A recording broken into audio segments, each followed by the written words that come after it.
ये video एकेटीव students के लिए काफी इंपॉर्टेंट है और स्पेशली जो फर्स्ट ईयर में आपको मैं बताऊंगा कि आपको कैसे कॉपी को लिखना है जिससे कि आप ज्यादा से ज्यादा स्कोर कर पाओ और आपके जो नंबर है वो नहीं कटे। सबसे पहले जैसे आपके पास क्वेश्चन पेपर आता है उसे 5 मिनट अच्छे से पढ़ो। जो भी क्वेश्चन आपको सबसे अच्छे से आते हैं उनको सबसे पहले अटेम्प्ट करो और फिर उससे जो कम कम क्वेश्चन आपको आते हैं उन्हें अटेम्प्ट करो। इस सीक्वेंस में आपको क्वेश्चन अटेम्प्ट करना है और हमेशा कोशिश करो कि आप सेक्शन बी और सेक्शन सी को पहले अटेम्प्ट करो जो कि लॉन्ग क्वेश्चन होते हैं और शॉर्ट क्वेश्चन को बाद में अटेम्प्ट। और सबसे इंपॉर्टेंट बात, आप जो भी क्वेश्चन नंबर अटेम्प्ट कर रहे हो और उसका जो भी आप पार्ट अटेम्प्ट कर रहे हो उसे आप सेंटर में लिखो, ठीक है?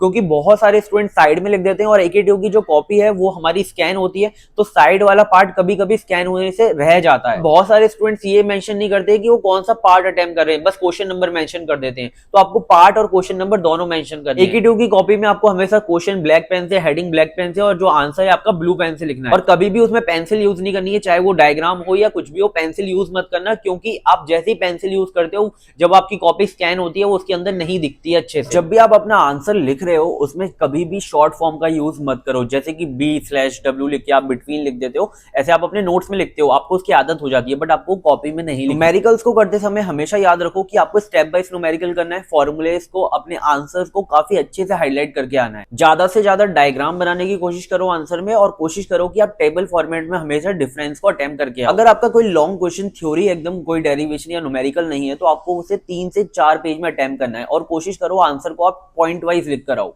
जब भी आपका एक क्वेश्चन कंप्लीट हो जाता है, आप सेकंड क्वेश्चन की तरफ स्विच करते हो तो आपके पहले क्वेश्चन और दूसरे क्वेश्चन के बीच में 2 से 3 लाइन का गैप रखो और ब्लैक पेन से एक बोल्ड लाइन ड्रॉ कर दो। और किसी के भी बहकावे में आके भाई अपनी आंसर शीट में अपना रोल नंबर, फोन नंबर, अपना नाम या फिर सॉरी मिस्टेक हो गई पास कर देना, ये सब चीजें मत लिख कर आना। अगर आपकी यूएफएम लग गई ना तो भाई आपकी ईयर बैग भी लग सकती है। तो प्लीज ये सारी चीजें मत करना गलती से। पेपर के टाइम पे अपनी खुद की वॉच लेके जाया करो, सिंपल सी एनालॉग। क्योंकि मेरे दोस्त के साथ क्या होता है, एक बार सेंटर पे वो जो क्लास थी उसकी घड़ी खुद ही खराब थी और एबीएस कॉलेज में हुआ था और उसका जो केमिस्ट्री का सेक्शन ए है टाइम की वजह से पूरा का पूरा छूट गया। आई होप आपको इन्फॉर्मेशन काफी अच्छी लगी होगी। ये सारी इन्फॉर्मेशन को मैंने कंपाइल करके एक पीडीएफ के अंदर रख दिया है। अगर आपको उस पीडीएफ का लिंक चाहिए तो मुझे फॉलो करके कमेंट कर देना एकेटीयू, या फिर आपको बायो में लिंक मिल जाएगा टेलीग्राम चैनल का, वहां से भी आपको पीडीएफ मिल जाएगी।